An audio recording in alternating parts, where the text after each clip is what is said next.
committees. My first questions are for former FAA Administrator Babbitt. Mr. Babbitt, Captain Carey has questioned whether a sunset or termination date for FAA aircraft certification, particularly for those like the 737 designation from 1967, should be incorporated into the FAA certification process. As this committee examines the certification process, with your decades of FAA experience and as a pilot yourself, do you think this is an idea worth considering?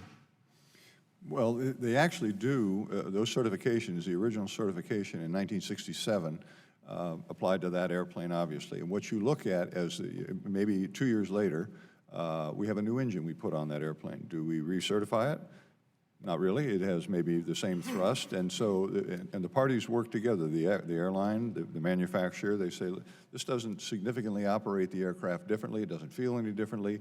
The pilots do need to understand what the new engine limitations might be, but that's that. Those are every time there's a significant change made, it is evaluated by the FAA. I guess the point we should get to for this one is, were the changes made to this aircraft substantial enough that it should have dictated, wait a minute, it's got a different wing, it's got this, it's got that. Maybe we should have another type certificate for this airplane. And that's a valuable, or something worth considering. Thank you very much.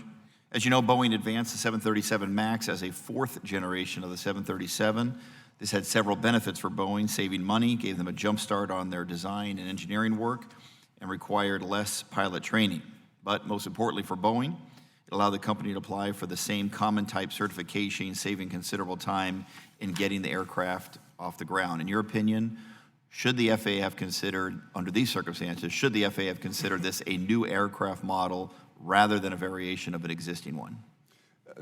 They did consider. I'm certain that they looked at it, and there's an entire matrix of changes that you go through, and these are typically shared. I know in the past, most of the pilot unions involved get to look at that matrix, and whether it's certification, minimum equipment, things like that. But what's important to remember, I've heard several times that if this was a new type certificate, it would be very, very expensive. Not necessarily. If the old airplane simply has one new feature and we say, well, we're going to have to give a different type rating for this, all you're going to have to train in is that difference. And a great example is in the Airbus aircraft. To transition from an A320 to an A330, which is a dramatically different airplane, it's 4 days of difference in training. If you had never flown an A320, it would be a 3 or 4 week course. To your knowledge, has the FAA ever denied a manufacturer's application to treat an aircraft like a variation of an existing aircraft? Yes. All right. Thank you. My question is now for Captain Sullenberger. Captain, thank you for being here. I want to explore with you a question raised in Captain Carey's testimony on pilot training. As aircraft have become more and more technologically advanced, is the FAA equipped to make sure that pilot training is sufficiently rigorous to handle the potential scenarios that could arise? I have concerns, Congressman, because over many years, pilots have been given less and less detailed information, especially in the documentation, the manuals that we have access to, even online. So it becomes harder and harder for those of us who really want to understand in a deep way exactly how these machines operate, where the surprises are, where the dark corners are, where the counterintuitive features are that we have that might bite us, that might be a trap for us if we are unwary.